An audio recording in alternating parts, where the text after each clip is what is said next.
Okay, you're good to go. Thank you. Good morning. Today is September 15th. We are in our grant, what are we on? Our grant committee meeting. And I am going to just, hold on. I have to talk about some of our virtual stuff going on right now and remind all the the people on virtual that this is being live streamed on OWEB's YouTube channel and recorded. And the meeting materials can be found on the board and committee section of the OWEB website. And I think I'm going to start now with introductions. And I'll start with the board members first. Let's see, Mark, please. Mark Labhart, representing the Department of Fish and Wildlife Commission, and I live in Sisters. Lindsay. Good morning, Lindsay McClary. I live in West Salem and I work for the Confederated Tribes of Grand Ronde, and I am a public at-large voting member on the board. Russ. Hi, Russ Hoflick, member at large as well. Split my time between Portland and today in Lincoln City. Thank you. And Brian, I don't recognize this name for some reason. Hey, good morning. This is Brian Staub. I'm with the Forest Service. That's right. Representing a non-voting member as a federal agency. Thank you. And then I'm Barbara Boyer, representing the State Board of Agriculture. So Eric Williams, please. Good morning, everyone. Eric Williams, Restoration Grants Manager at OWEB. Hartstein. Morning, folks. Eric Hartstein, Senior Policy Coordinator at OWEB. Courtney. Courtney Schaff, Monitoring and Reporting Program Manager at OWEB. Liz. Morning, Liz Redon. I'm the Willamette Regional Program Representative for OWEB. Ken. Good morning, Ken Fetcho, OWEB's Effectiveness Monitoring Coordinator and Tribal Liaison. Denise. Morning, Denise Hoffert, Partnerships Coordinator. Jillian. Good morning, Jillian McCarthy, OWEB's Partnership Coordinator as well. Director O'Brien. Oh, Barbara, call me Sarah. I look behind me still when I hear somebody say that. Sarah O'Brien, OWEB's Executive Director as of just about 2 months now. Good morning, everybody. I'm going to go off camera and have a late breakfast here once we get started, but I'll be here. Nicole.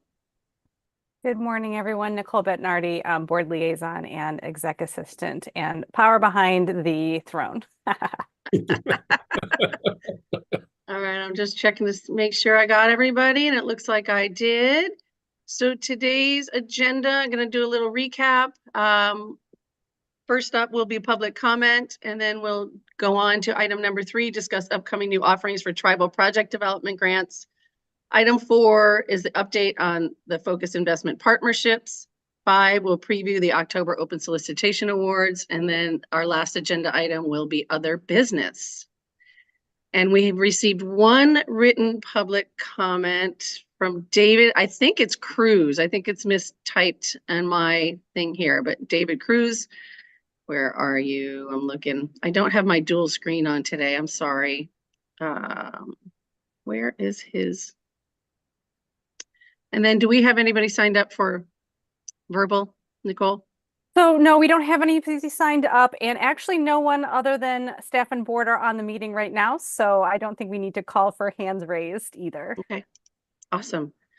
Thank you. So we'll just pass on to agenda item 2 or 3, discuss upcoming new offerings for tribal project. Who's taking that one? That would be myself and Ken. Thanks, Barbara. And good morning, everybody. You heard a little bit about this grant offering at the July board meeting when we rebalanced the spending plan. And excited to share a little bit more background about where we are on our outreach and implementation efforts. And then there'll be a full presentation to the board in October when we ask the board to delegate the funds to award the future grants. So Ken's going to give a little bit of background about kind of how we got here, and then I will talk through the grant offering and let you know about our outreach efforts. So with that, I am going to share my screen and share my PowerPoint.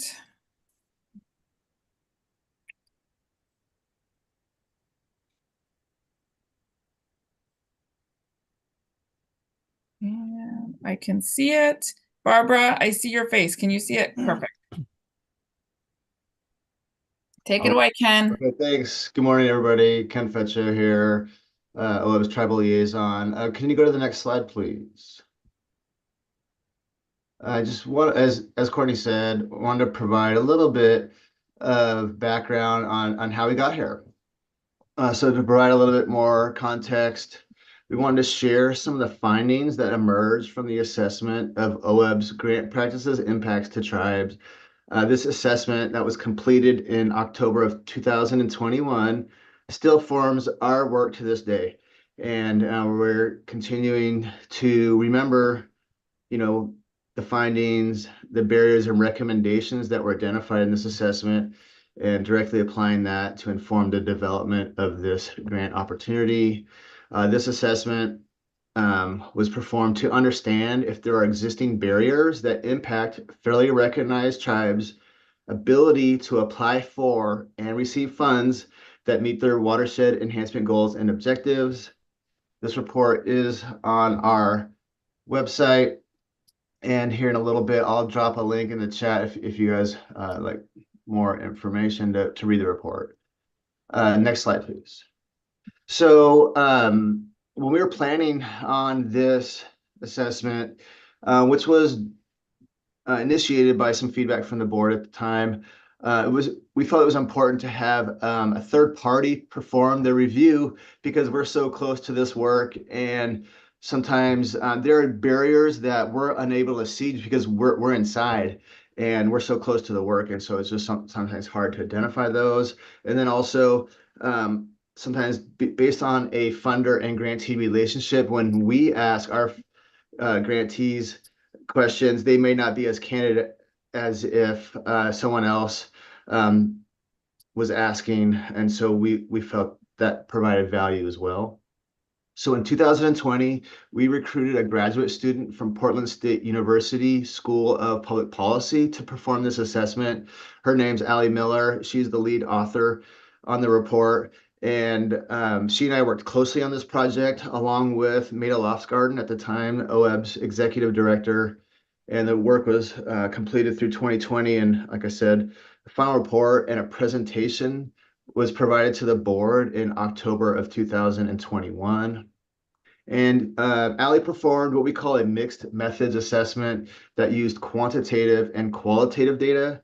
The quantitative data came from our granting database, OGMAS, and looked at the tribes who applied for and received grants from OWEB to understand what grant program tribes at the time were pursuing and how they are partnering on grants that others are the lead applicant on. It's important to note that we focused this assessment on 3 of our most popular grant programs: open solicitation, which includes monitoring, engagement, technical assistance, and restoration, and also water and land acquisition grants. And then we also focused on the small grant program, and then the focused investment partnerships, or FIP. Those are the 3 that we really dug deep into to understand which tribes and how many tribes and how many grants they're applying for and how successful they are. But also, like I said earlier, which projects have tribal involvement, but they're just not the lead applicant on it, but they're involved in some way. So the qualitative data came from interviews that Allie did with OWEB staff and all the 9 fairly recognized tribes and the Nez Perce tribe. And Allie focused her interviews based on recommendations from OWEB staff that had natural resources staff at tribes that were familiar with OWEB grant programs so that they could give that more detailed feedback. And many of the tribes participated, had more than one person participate in those interviews. So I think that was helpful. Next slide, please. So 8 key themes emerged from this assessment and were very insightful for our agency to better understand key factors that influence which funding sources tribes pursue. including OWEB funds, to meet their natural resource goals and objectives. And I won't be going over all these in great detail today, but a few I'd like to emphasize that helped inform this new grant opportunity. And the first one there is that third bullet down on the left-hand column. Each tribe is selective about the source of funding and type of OWEB grant they pursue. And tribes told Allie that there are many factors that they consider and might prefer to have their partners be the lead applicant to pursue OWEB funding, as they are participating in different partnerships in the spirit of collaboration. And finally, that the top bullet on the right-hand column, time, effort, and organizational capacity is needed to apply for OWEB grants. They told Allie that, and we know this, we've heard this from other grantees and applicants, that these applications are competitive and it takes quite a bit of time to prepare an application and submit it. Has a high chance for being funded. So next slide, please. So there were a total of 18 barriers and recommendations that emerged from the report and spanned several different categories. There were some that were more administrative in nature, some that were focused on communication, recommendations on how we can improve communication with tribes. Some recommendations had implications, for funding considerations, and others were related to capacity. And so these 6 that Courtney and I have identified here, we feel directly informed this new grant opportunity that Courtney will be sharing more about here in a second. But I just thought I'd walk you through these 6. And, the first one we've been working on since the report was completed, and tribes recommended that we host and fund more opportunities for staff from tribes and OWEB at all levels to connect and have discussions together annually, and to discuss, program eligibility and application timelines, training opportunities, et cetera. And so we're doing that. Certainly some of the work that Courtney and I have been doing, where we have held some webinars on this new funding opportunity to talk to tribes about eligibility, application timelines that will be coming, is a great example of that. Second bullet there on the left, tribes told Allie, and we've heard this from other applicants and grantees, that match funding requirements can be challenging and burdensome to meet. As you guys know, the board made some decisions recently that allows us some flexibility in reducing the match amount by a grant program opportunity. And so we've taken that into consideration. That last one there on the bottom, tribes recommended that we include language in the grant agreements that's specific for tribes to make it easier for tribal council and leadership to confidently sign the agreement. And we've addressed that proactively over time. And recently, the Department of Justice approved 2 grant conditions that we can include in grant agreements for all tribes that sort of limit their impacts to sovereignty and hopefully make them more comfortable signing those agreements. And so those are now standard conditions that we can include for tribal grant agreements. The top there on the right, provide funding opportunities, specifically encouraging the use of traditional ecological knowledge, also known as indigenous knowledge. And so that is something that we specifically call out, that if tribes are interested in developing projects where they want to incorporate the use of TEK, that's certainly welcomed, but not required. Tribes have told us that they need sometimes additional time to approve grant applications internally before they can be submitted to a funder. And so that's been taken into consideration. You'll see here in a little bit, we have rolling deadlines recommended, not one single application deadline. So hopefully if tribes need a little bit more time to get internal approval, that will accommodate their needs. And then finally, that last one there on the bottom right, that's highlighted in yellow, tribes told us they encourage us to consider making a portion of our grant funds available specifically for tribes, also known as tribal set-asides. Several federal funders certainly do that. And so that one has definitely been front and center in our minds. How can we do that? What makes sense? And so Courtney and I saw this as an opportunity to do that. And so We're looking forward to sharing some more information about this specifically here. So now maybe I'll just pause, see if there's any questions or comments on that before Courtney provides more details. I see Mark's hand, please. Okay, thank you. So, Ken, on that last one, to make portion of grants available specifically for tribes, are we also assuming that a tribe can go ahead and apply for other grants too, besides ones that are specifically, or is it identified they can only apply for these specific grant funds? Yeah, no, they're an eligible applicant for all of our grant opportunities. This one is a new opportunity that we'll just be making available for tribes. Yep, thank you. That answers my question. Thank you. Any other questions? I've got a couple. Is there a monetary amount tied to this already, or does it have to be approved by the board? So the next few slides I'm going to go through now, Barbara, are going to talk about the specific grant offering, and we'll answer that question. Okay, thank you. So can you let's see, which one was it? The bottom one on the left about include the language. Can you give me an example of how you did that? And I'm just trying to figure out the language. I don't know. I'm trying to figure out what that looks like. I'm less familiar with that language, and not to put Eric Williams on the spot, but maybe if I could phone a friend on that. Yeah, thanks for the question, Barbara. There's some language around indemnity in our standard grant agreement template that some tribes, not all, but some tribes have some concerns regarding tribal sovereignty. And so we actually do have a standard condition language that we apply to grant agreements for those tribes that have that concern.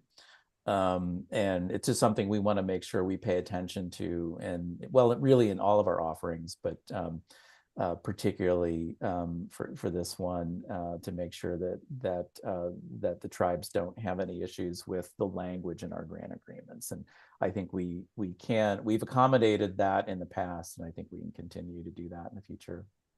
Okay, thank you. That's helpful. All right, any other questions? Thanks, Eric.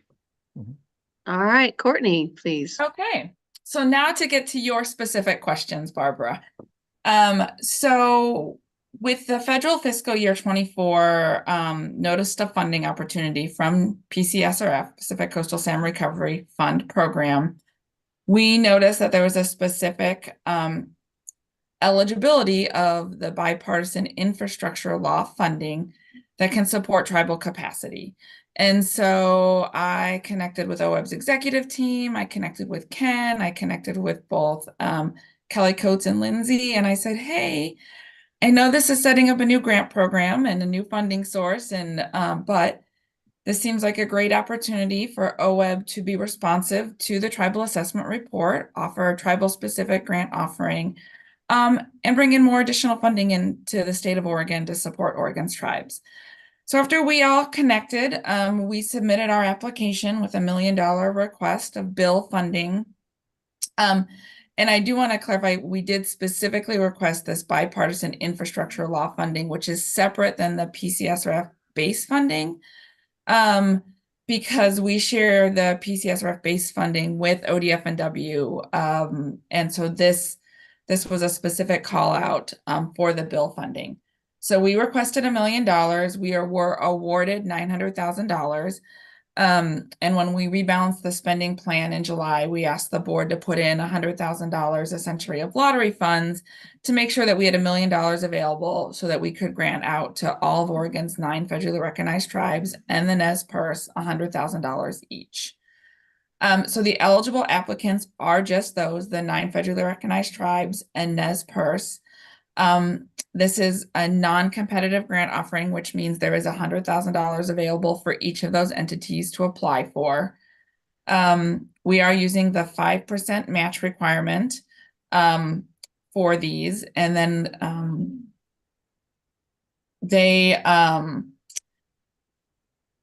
I'll talk about post-award here in a minute. So the funding can be used for things that align with the Pacific Coastal Salmon Recovery Fund. So it is participating in salmon recovery and conservation planning. It is project development, including incorporating Indigenous knowledge into projects. can be managing the design of a project. And it can also be used for cultural resources review on, tribes' own projects, or when they're working with partners and they're getting requests for cultural resources review either from local partners or through the to be signed programmatic agreement between OWEB and NOAA. The funds can be used, essentially for any eligible OWEB activity, hiring staff, internal contractor or hiring contractors, permitting costs, cultural resources surveys, any of those eligible activities.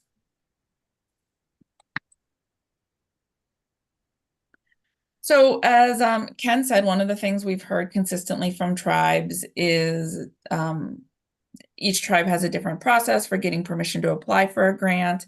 So we have a rolling application deadlines. Essentially, once the board approves delegation of the funds in October, we will then open up the grant offering.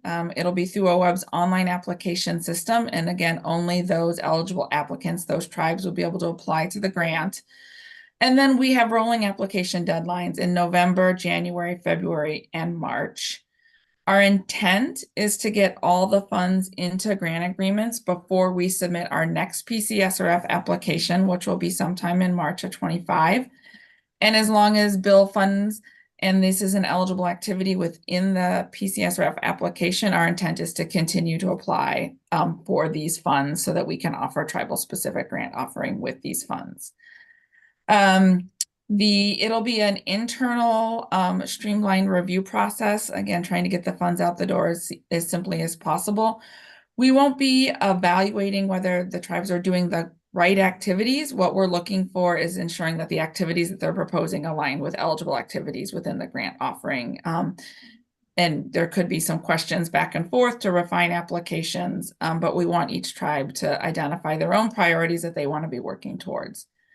The grants can go till October 2020, or December 2028. They have that long to spend down all the funds. And Ken is going to be the project manager on all of these grants. And I think those are all the key points I wanted to touch on. Are there questions? Mark. And I should say one other thing, Mark, before I go to your question. Sorry. So we've been doing webinars to get feedback from all of the tribes to see if they have questions about the process. We've previewed the application with them just to see if they had any feedback on the application. It's a pretty streamlined application. Right now, the only piece of specific feedback that we've received that we are going to so far make a modification to the process is some of the tribes have said, our cultural resources and our natural resources sides are pretty separate. Can we submit 2 applications? And so, yes. So we'll be working with tribes that want to submit 2 applications. They can still only request a total of $100,000, but if it works better for them internally to submit 2 applications, that's completely fine. They'll just have 2 separate grant agreements. But again, that was pretty much one of the main pieces of feedback we received so far. You answered my question. I was going to ask if how have the tribe seen this and given us their input on it. So the answer is yes. Thank you. Lindsay, you have your hand up? Yeah, thank you. So first, just want to applaud OWEB for having Allie conduct that assessment and then taking the assessment and putting it into play and then asking for more PCSRF funds for Oregon. So awesome all the way around. My question is, and I did have some questions around the timeline. So thank you, Courtney, for kind of walking through exactly what the timeline will look like. What will happen if one or more of the tribes do not submit an application for this current round of funding? Kind of 2 parts to that. So will you wait until December 2028 to kind of hold that money in place for them? And should a tribe choose not to apply, how does that get divided up among the tribes that do apply? Great questions. The funds have to be spent down by December 2028. So what I think we would do is if we hear from a tribe and they haven't applied as we get closer to March of 25, we'd probably ask and have a conversation with them. Do you think you just need more time to submit an application, which is completely fine, and we can hold those funds for them, I would say probably through the end of 2026. Give them through the end of 2026 to get an application together. If we have a tribe that says, no, thank you, or our several tribes that say we only want to apply for 70,000, what we would probably do is internally come up with some recommendations about how to reallocate those funds and bring it back for a conversation, I would say, with the grants committee, just to brainstorm and think about that process and be transparent. All right, any other questions for Courtney? All right, not seeing any. Thank you. Thank you all very much. And we're going on down to focused investment rules, the partnership rules. Is that Williams? Eric Hartstein is going to take the lead on okay. this one. Thank you. Great. Yeah, thanks, Barbara. I'll kick things off and let other SIP staff fill in some gaps. So this will be an update on some of the emerging themes that are happening with our FIP rulemaking. So first, a little bit of background. The board authorized rulemaking in the FIP program back in January. And so far, we've had 3 rulemaking advisory committee meetings, and with the 4th one actually scheduled for next week. And we think that'll be actually the final RAC meeting for FIP rulemaking. And as with a lot of rulemaking at OWEB, there's been quite a few technical fixes and cleanup in the rules, but there's also been some fairly substantial proposed revisions as well. And we wanted to bring up some of these bigger themes that have been discussed with the committee. So to start with, there are revisions to the definitions and evaluation criteria in the rules. And in the criteria, we're looking to provide clarity on how partnership capacity will be evaluated, and also really looking closely at how partnerships are tying efforts together around implementing conservation actions, which would then lead to conservation outputs, and ultimately achieving those ecological outcomes that they're looking to achieve. The draft rule revisions also clarify roles of the expert review team, OWEB staff, and the grants committee in the application and review process. One change is that the expert review team would provide a funding recommendation along with their evaluations and rankings of the applications. So 2, I think, of the most probably substantive revisions to the FIP rules are around what we call the FIP overlap rule, and then also how match is accounted for.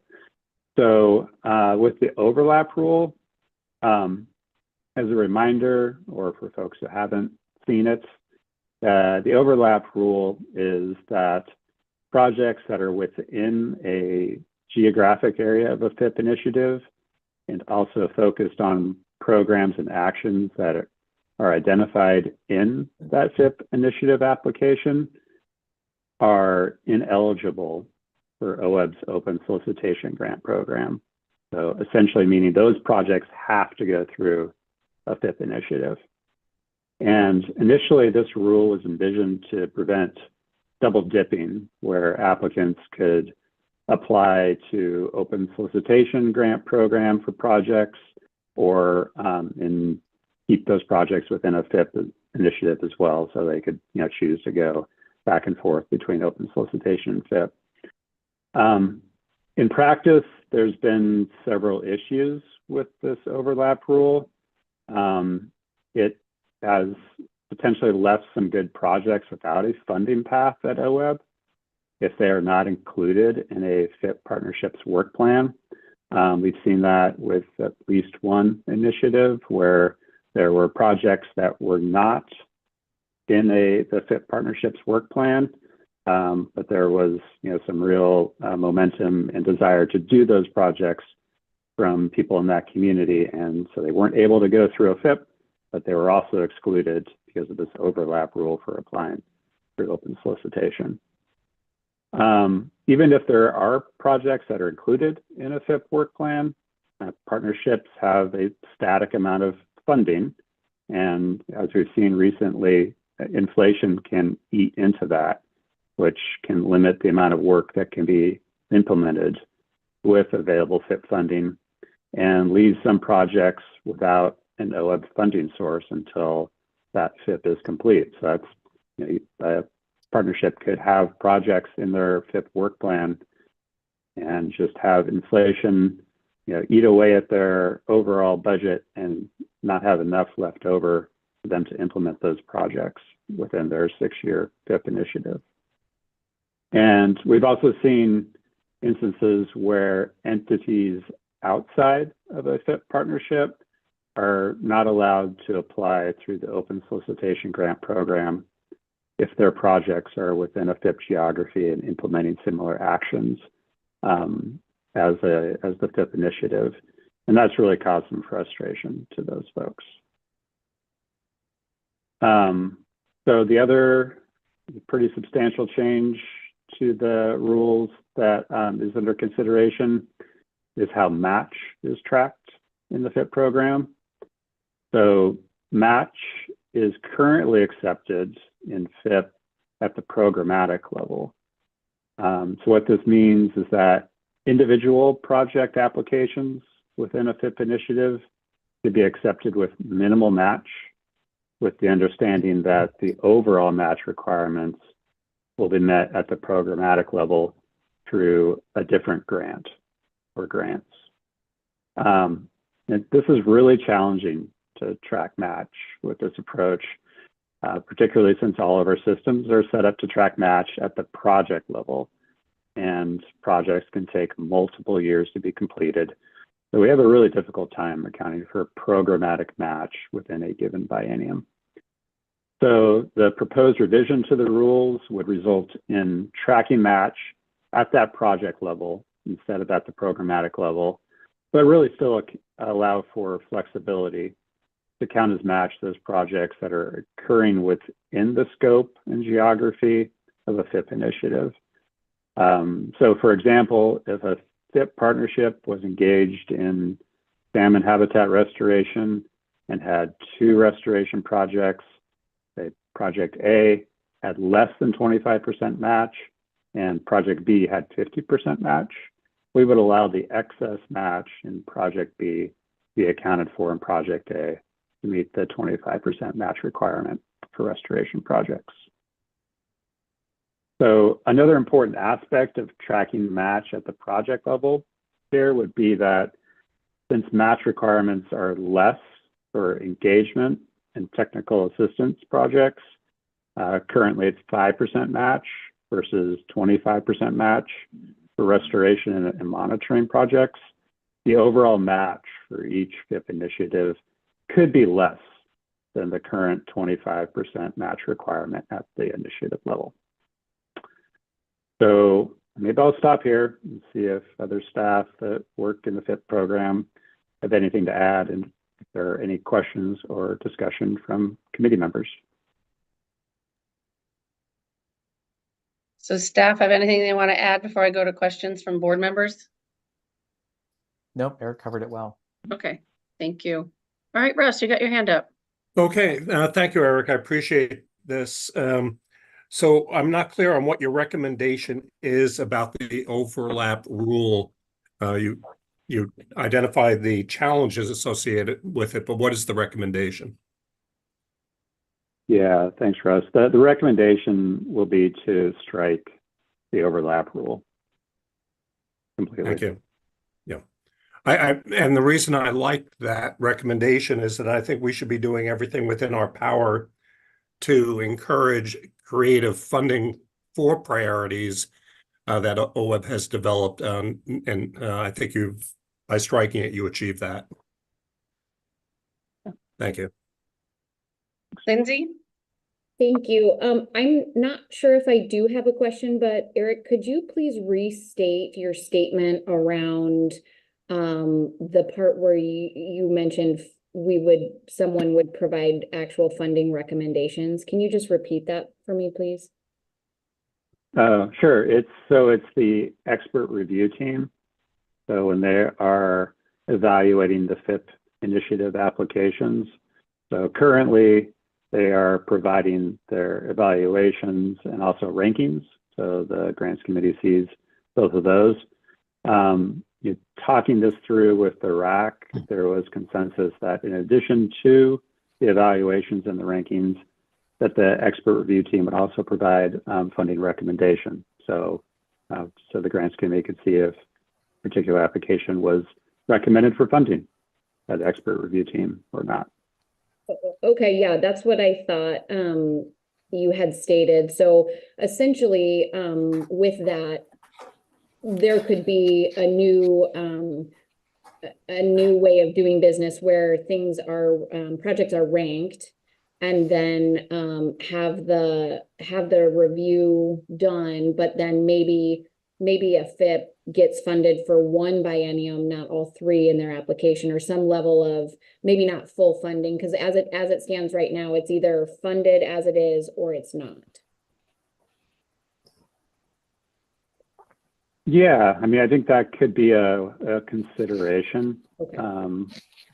You know, at perhaps a biennium level, I think there's some hesitation to maybe cut budgets, you know, throughout the FIP initiative, because it's really hard, because they would say, you know, where would you potentially cut a budget? But if it was, you know, hey, if the board is interested in funding a FIP for one biennium in its entirety, that could potentially be an option.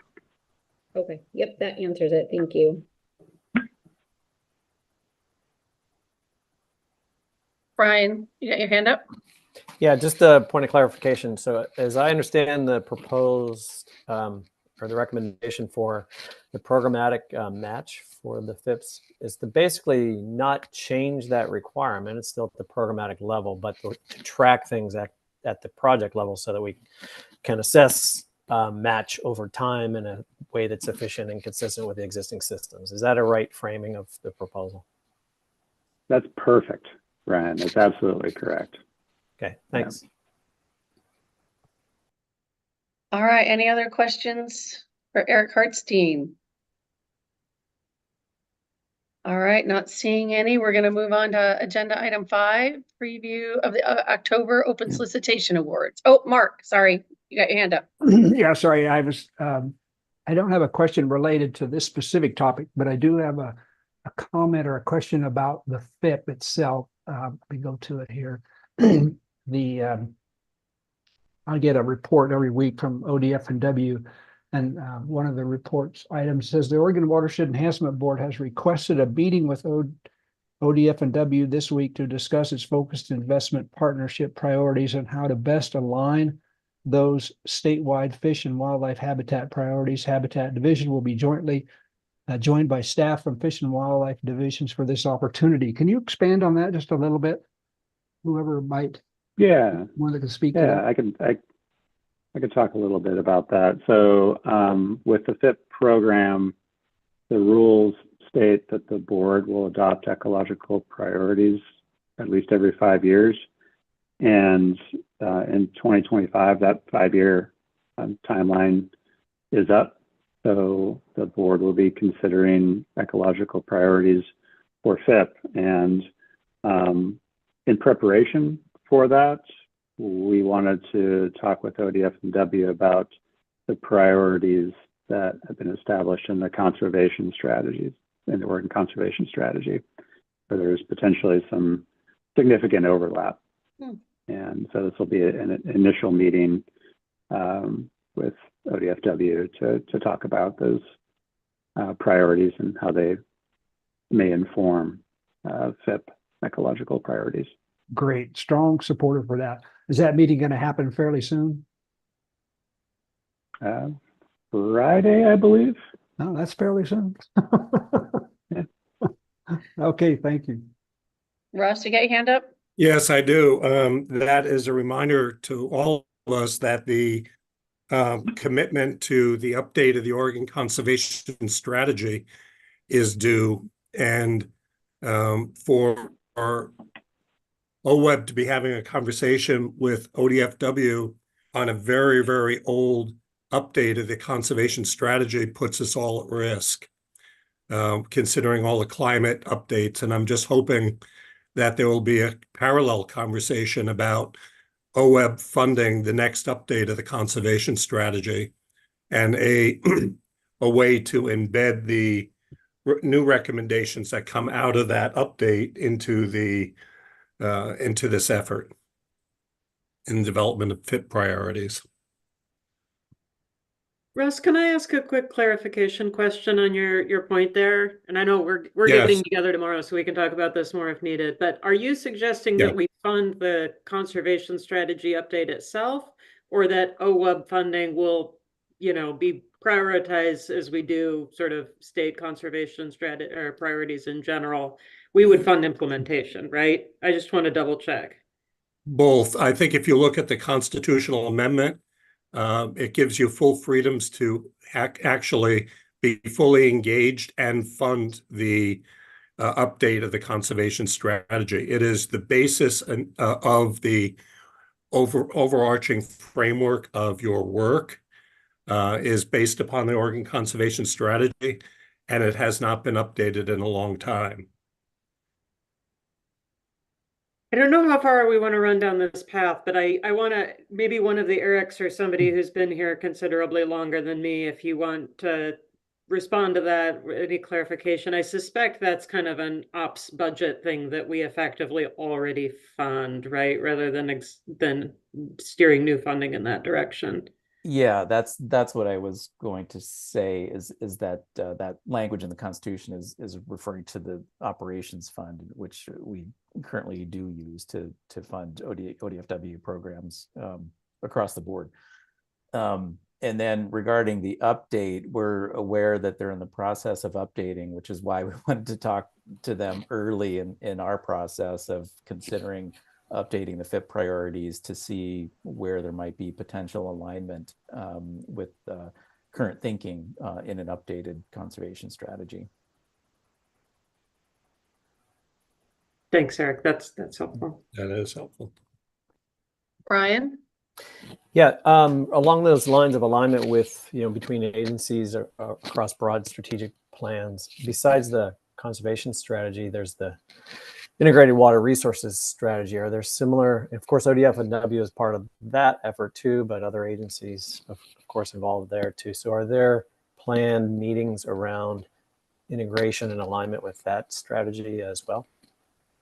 There are, so I'm participating, and a couple of staff members are also participating in conversations with WRD and the Governor's Natural Resource Office and a number of other partner agencies within the state on sort of next steps related to revision of the integrated water resources strategy, which folks may be aware is a little bit on hold as they got a new director on board as well and sort of figured out what to do with a partially revised update.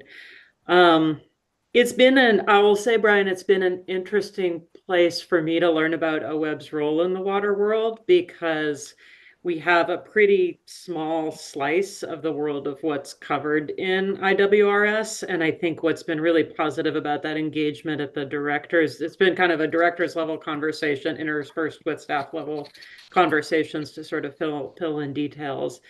And, there is a focus on water quantity in that document, although there's certainly a lot related to sort of water quality and habitat needs as well, where we bring in some sort of water acquisitions and easements expertise and role. And then I think I'm kind of sitting and waiting to see, we will help inform those priorities, but inevitably WRD and the Water Resources Commission play a pretty significant lead role in revision of that document. So that's an awkward way of saying, I guess we're working on it, and it's really been informative and challenging for me to figure out how that fits with OWEB's body of work, which is overlapping, but not, it's like a little Venn diagram worth of overlap. I think that we'll have some news from WRD later in the year and from the Governor's Natural Resource Office about sort of identifying some top priorities. And the goal is really to sort of pull that more robust document into a couple of top level interagency priorities and then figure out how different agencies, really pragmatically contribute to that within the state natural resources enterprise. It does not offer, as I remember, a lot in the way of sort of geographic priorities. And so that's a question we brought to that table is, can agencies sit down and sort of agree on where we should, and we talked about this a little bit, I think, in the last board meeting as well, where should we be focusing our limited water acquisitions or source water protection funds? We're getting some of those. I think there's a priority mapping effort underway at ODFW that's actually helping to inform that. But it's not a terribly geographically specific document, which would be, I think, an easier way for us to figure out how to engage with that. No, I think those are all good points. I agree on the alignment with the in-stream flow needs, and I'm assuming that those will show up in both the IWRS as well as a conservation strategy, or at least crosswalk between those. It's a logical place, and it definitely aligns with OWEB's mission and some of the issues we talked about at our last meeting around in-stream flow acquisition. So I wanted to kind of point at that. The other one is, it's been a while, but I was involved in the earlier versions of developing that strategy from, kind of the Forest Service role there. We did emphasize, kind of the watershed and water resource protection as well as restoration components of our agency mission. And so there may be ways to kind of further advance that through, that's essentially what OWEB does writ large across the broader, the state. So I think there's some tracks in there that can be built on as long as those tracks still exist. I mean, it was the first version I think that I was involved with. So thanks for that. Thanks, Brian. All right. Eric, you want to talk to us? I think it's Williams about the open solicitation awards. It is. Thank you, Chair Boyer. This preview is with respect to what we do twice a year with the board, which is recommend projects to award to the board under our open solicitation program. This will be the third award cycle of 4 in the biennium. And you may recall at the last meeting, we did add some funds when we rebalanced the spending plan to a couple of the categories in open solicitation, including restoration and technical assistance. We have completed all of the regional review team meetings across the 6 regions for this round of applications. The regional program representatives are in the process of writing up those evaluations. And just as a reminder, we target posting those evaluations earlier than the board staff reports. We target about a month before the board meeting so that applicants who are not recommended for funding have a little bit more time if they choose to resubmit those applications. And so we're not going to talk with you today about our specific funding recommendations because we're not through with finishing writing the evaluations. And as we've talked in the past, we put a lot of emphasis on the content of those evaluations, whether an applicant is getting recommended or not for funding. Even for recommended projects, our review teams come up with some really helpful comments that could help in implementing those projects. And for those that aren't recommended, the evaluations contain some helpful content on what might make a more competitive application. And so that's why there's so much emphasis to it. And I do know and recognize that it results in a very thick board book for you all to look at. And there's a lot of detail in there. And again, with good reason. But our task is when we get to the board meeting to try to present those awards to you in such a way that you have a good understanding of the process that went into them. And the process in drawing a funding line. As you all know, we don't have regional allocations for these funds. And so what we do with our staff recommendation is take those regional review team recommendations and look at projects in their rankings that might be on the bubble when you're taking a statewide look. And we're looking at those with an eye towards getting the most watershed benefit for the dollar. And so we are doing that comparison across regions. And you've seen in the past, and you'll continue to see that the way that the recommendations fall out, they're not completely evenly dispersed across regions, and you'll see regional variability over time. You'll also see variability that it can be attributed to a certain extent to our focused investment partnership initiative. Those FIPs that are active right now are funding projects that otherwise might have come into open solicitation. So that's another factor that you'll see in looking at some of the different numbers. But our task in taking 140 applications roughly and recommending to you about half of them means that we really want to focus on why we're recommending the projects that we're recommending. And you'll see in the evaluations a lot of content that goes back to the evaluation criteria that are in the administrative rules for each of those project types that the board has adopted. And we also hope to address some prior comments from board members asking about the strategic nature of projects funded in open solicitation. And so we'll be talking a little bit about that as well. Couple other notes for the recommendations that'll come to you. One is we have changed the process for evaluating monitoring applications for this cycle. This is the second of 2 monitoring cycles in the biennium. That's the one project type of the 4 that only has 2 awards in the biennium. The rest have 4.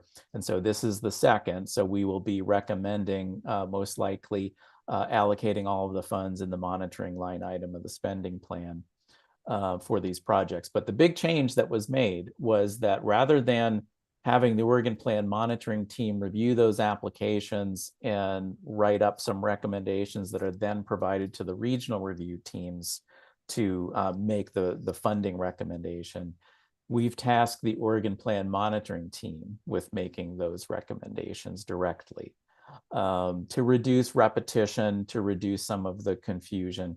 And in doing that, Courtney and Ken expanded the membership of the Oregon Plan monitoring team to make sure that we're accommodating local and regional considerations when we're looking at those applications. And I want to give a lot of credit to Ken particularly for his management of that transition. I think he just did a super job, and I think you'll see that reflected in the evaluations that you see in October. But it's a significant change, so I wanted to point that out to you.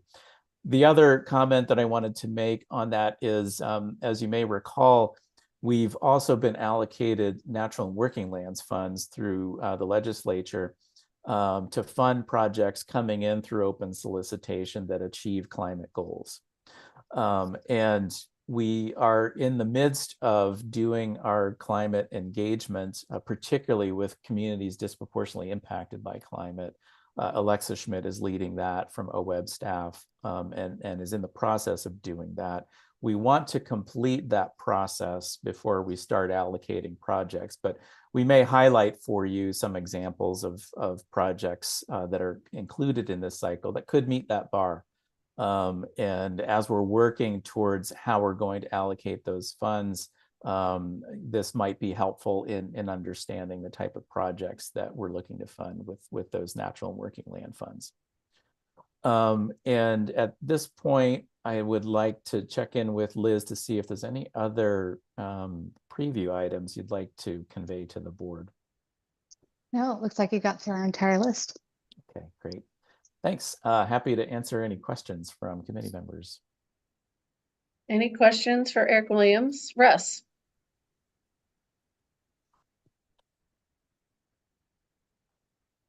You're muted, Russ. Thank you, Eric.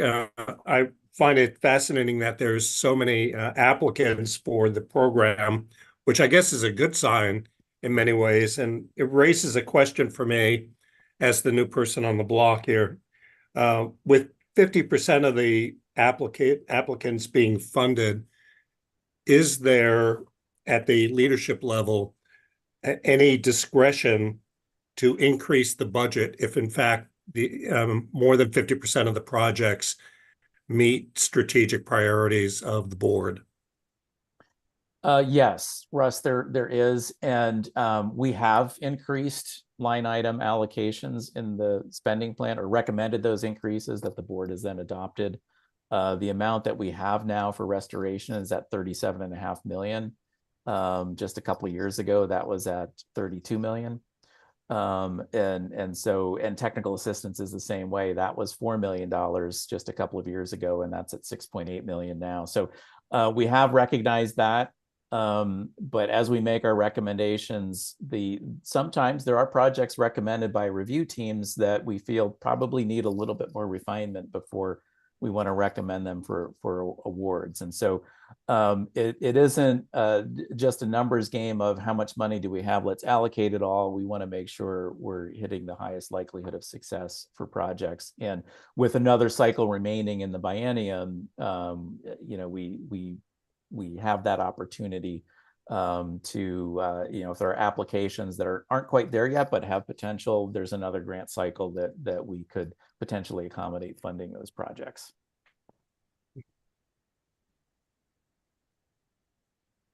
All right, any other questions?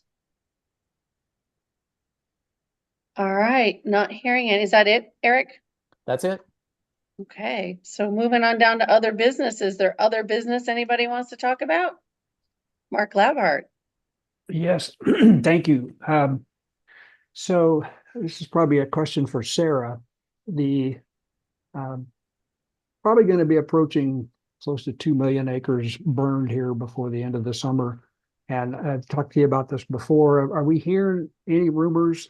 For example, I'll use the Battle Mountain complex fire. That's approaching the cost to fight that fire around 200 million right now. And so you start adding up all these other fires, it's probably going to be a huge amount of expenditures to fight the fires. But I want to talk about, afterwards and the rehabilitation for all of these fires, both on public and private lands. And I'm assuming, or I'm hoping, that we've damaged a lot of water, not we, but the fires have damaged a lot of watersheds. Rehabilitation is going to be hugely expensive. And the role that OWEB could probably play in maybe some private land work. And are we hearing any rumors from legislators or the governor's office or anybody, or do we wait a little longer till the fall and see what our congressional delegation is going to do or the governor's going to do? But I'm hoping and anticipating that there'll be some funding coming out there that potentially could come to OWEB for a lot of rehabilitation of watersheds that have been pretty heavily damaged. And that's, I think, a major role that we can play. So thoughts?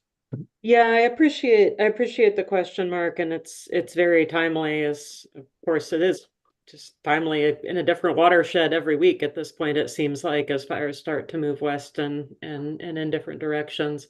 A couple different pieces, I think.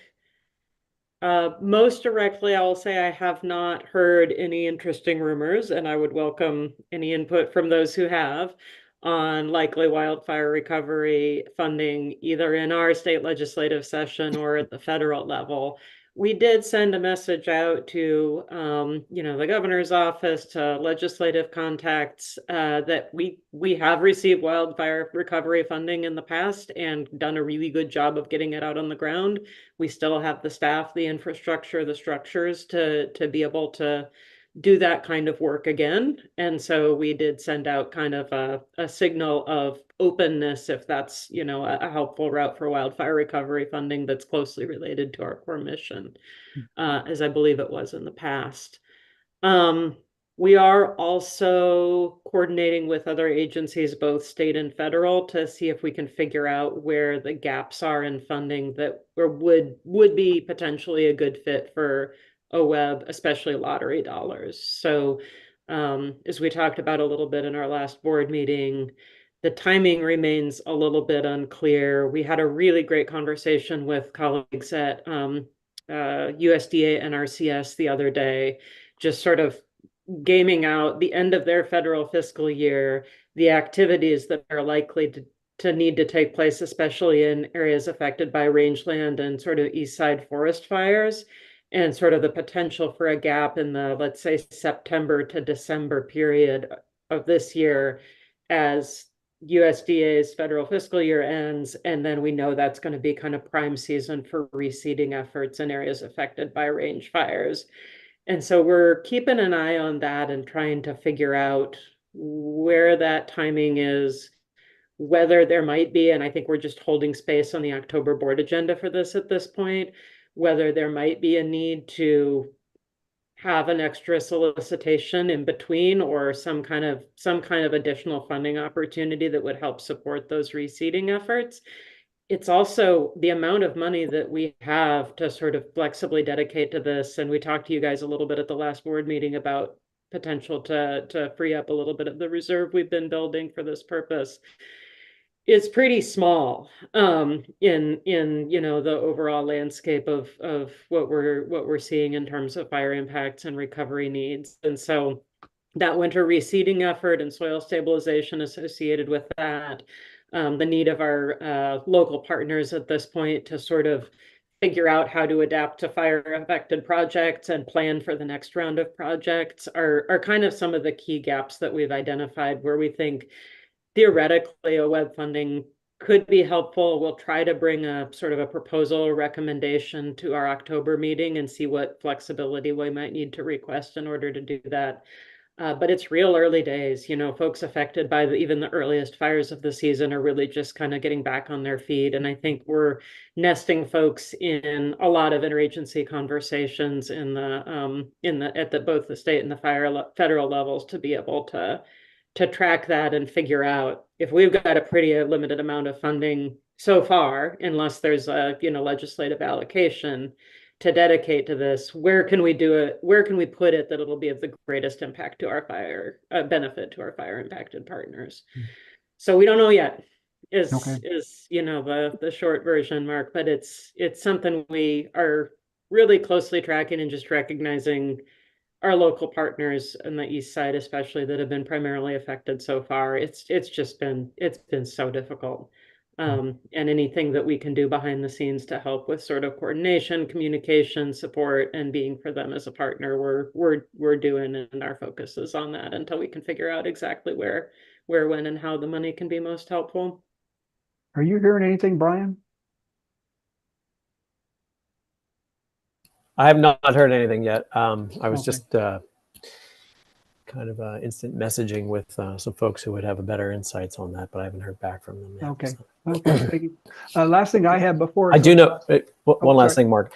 I do know, the funding that we did receive substantial supplemental funding after the Labor Day fires from several years ago. So, the potential is there. It's a different environment politically, as we all know, and such. So we'll have to see. The last I had checked on the status of those funds is that those are fairly, they're lined out in the places where they are being spent down and are all accounted for at this point. And I also think they're constrained by the years that those fires occurred. So any additional funding beyond kind of our standard emergency rehab would need to come with supplemental appropriations. Sure. Yeah, I should share real quick, Mark. I know that NRCS did get, I think, $2 million to spend down in the course of this federal fiscal year. And I don't recall what the mechanism was for that, but they freed up fire response dollars pretty quickly. And I think that will be focused on sort of initial weed spraying and sort of preparation for reseeding activities later in the year. Courtney, can I just fact check? Is that what we heard from NRCS? It feels like a long time ago. I think we talked to them about a week and a half ago. Yes, you got it right. Okay. Sorry, Mark. I think you had another question. Well, it's just a comment. So I don't know if you've heard, but the governor's recommended me for a reappointment to the commission. So if the Senate approves, it looks like you may have to put up with me for another 4 years unless the chair decides to give it to somebody else a chance. So just wanted to We let were you know. tracking that pretty closely, Mark, and we asked to keep you, believe it or not. So I was glad to see your name on that list. Well, I was going to say, for those who don't want, it's too late now. Well, it's not, my friend. You are not confirmed. Yeah, I know. That's I true. think we You saw never know. when Russ and I Yeah, were you never confirmed know that till you sometimes know. that's a true. rockier process than it is Yeah. other times. Okay, thanks. Russ, your hand is up. Yes, I do have a question. Obviously, we're in a period where we're seeing consistently greater and greater fires across the landscape. And I think this is an opportunity for us to be fairly strategic in terms of our emergency response. Sarah, you had mentioned very astutely the need for reseeding, but more importantly, it's the type of reseeding that is really needed. And I believe that if we have a deeper conversation, you will find that it is essential that we have native forms and native perennials available to do reseeding in the strategic locations. And perhaps we have a conversation as a body about making sure that OWEB has the available stock under contract available year to year to be able to make sure that we are enhancing and not, in fact, degrading the quality of the landscape by inadvertently putting in seed stock that is not appropriate for the locations being impacted by the fires. Yeah, Russ, I would defer to one of my longer tenured colleagues to talk about how we've addressed that in the future, or in the past. I think, the area affected this year and the need for immediate soil stabilization and the amount of seed that would be needed is pretty daunting, right? And so I think it is a good opportunity for OWEB to come in with our sort of wildlife habitat, watershed restoration hat and think about, is there a gap that we can fill where, if it is a strict, let's get annuals on the ground in order to stabilize the soil, maybe that's a better funding opportunity for someone else. But if you lose that soil, it's going to be hard to do any kind of proactive, restoration work in the future. So it'll be a delicate balance. And I imagine it will not be a problem that OWEB will solve in terms of seed availability this year for sure. But I don't know, Eric, Courtney, anything you want to share about how we've wrestled with that dilemma in past fire years? Yes, I would add that when we receive funds from the legislature for the 2020-2021 wildfires, that is something we paid attention to in technical review of the applications that came in, is what's in the seed mix. And in a couple of cases had the content of the seed mix changed to better accommodate the native species that you're talking about, Russ.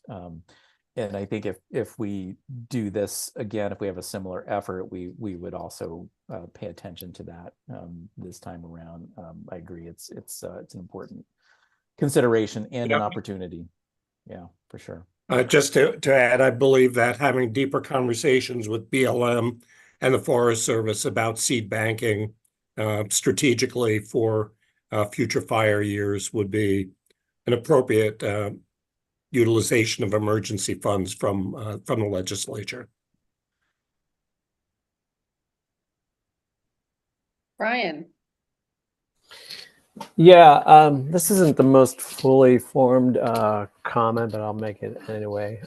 I guess it's a little broad, but I think it's important that after we have these large events, as Russ was talking about, that are increasingly common and large, there's a role of OWEB and the restoration component there, but then there's the broader kind of roles of other agencies at every level, and then private actors around how we rebuild in the face of post-fire. And this is really when there's an opportunity to basically put infrastructure and other things back in place where they were, and which isn't always the best place, or to do something different. And I'm just wondering how, how the collective we, of which OWEB is a pretty modest part, but an important part, kind of engage in that in the long run. I think it's a really important piece that has regulatory dimensions, for the regulatory agencies. It also has, involvement around agencies and kind of economic development and support and all that kind of stuff. So it's so cross-cutting, but I think it's a really important issue that we collectively are going to be in the long game for a really long time. So framing that, I think that's my comment. I don't have a specific solution to that problem because of its rather broad extent, but I think it's something we should try to kind of think about and do what OWEB can within its authorities, but also, you know, be involved in those broader discussions in less direct ways to help, you know, those issues get resolved, you know, across agencies too. Eric Williams. Thanks. I don't have a broad response to that, Brian, but I do have an example that we've gotten wind of, and this is in Gillum County, where the SWCD is working with landowners there that have been impacted by the fire, and in particular with respect to infrastructure, many miles of destroyed fence, and faced with, well, what do we do now? The SWCD was successful in getting some funds from the county to invest in virtual collars and virtual fence for the cattle. And this can be a test case of replacing that infrastructure with something different, a different technology. OWEB so far is not involved in the funding of it, but it's something we're paying attention to see how that plays out, what kind of results there are. And I suspect that if it's successful, there will be a larger interest in that technology. And in fact, our board heard a presentation about that when we met in Enterprise not all that long ago, and even passed around one of those collars that the cattle wear.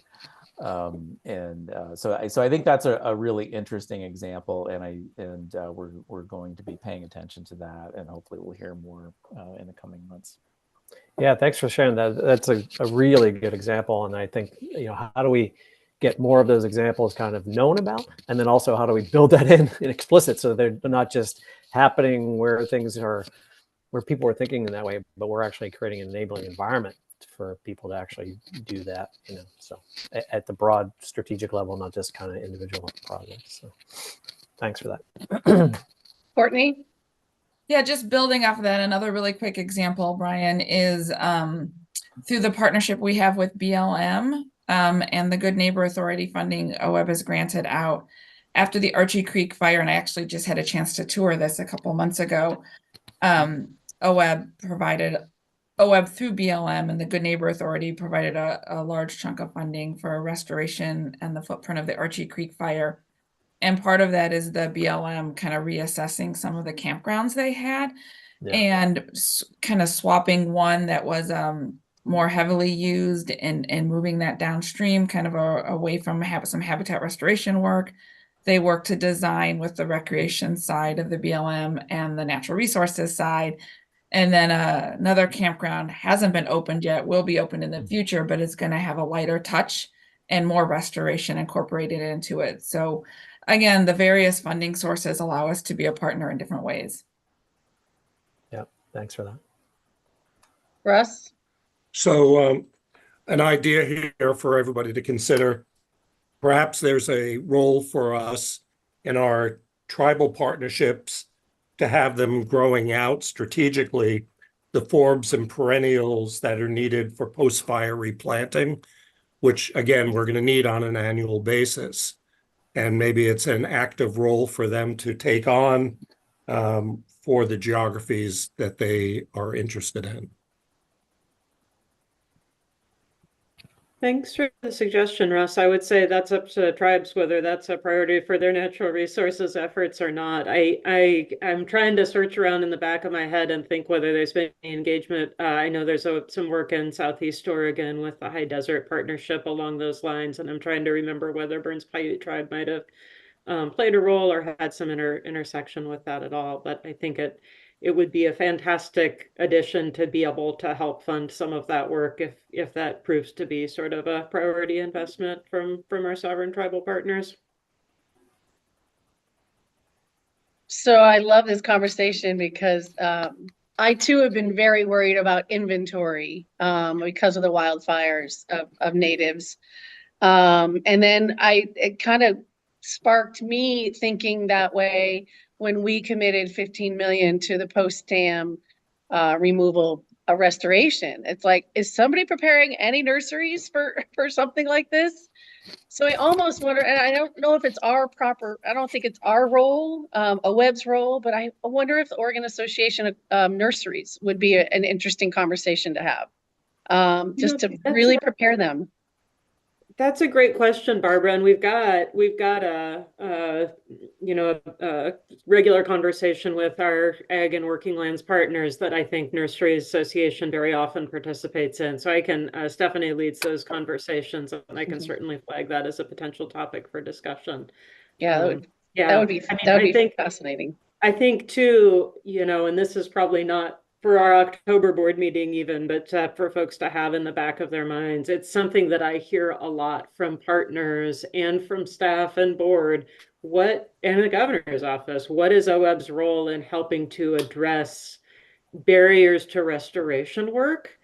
And knowing that we're stretched pretty thin, even just trying to get $100 million a year or so of money on the ground responsibly and exercise an appropriate level of accountability and oversight on that. And our partners are continually struggling with regulatory and permitting challenges, with seed availability. The folks will remember the role that we played in the past in tide gates convening. And it's a really delicate balance, I think, for our staff and leadership right now to figure out how can we be a good, productive partner in helping folks engage and address some of these barriers without stretching ourselves so thin that we're just constantly running after, okay, we'll convene around tide gates, we'll convene around FEMA biological opinion and the restoration permitting associated with that under FEMA is a big hot topic in Governor's Natural Resource Office and Cabinet right now. There are a lot of these kinds of challenges out there, and I think it's super important for us to do what we can within our limited resources and staff capacity to be a good partner in showing up for our local implementations and groups and communities, and to not undermine the core work that we have a responsibility to get dollars out and and working in communities. So I think that's a strategic planning sort of next steps after we talk about our strategic plan in October is, how with the budget we have, how can we best support our partners in some of these areas where they face these systemic challenges and they really do need a caring partner with an interagency view and an ability to communicate across boundaries, which is something that OWEB staff brings to the table while juggling a lot. So just a philosophical note on the very pragmatic question of nursery stock there. All right. Is there anything else in other business?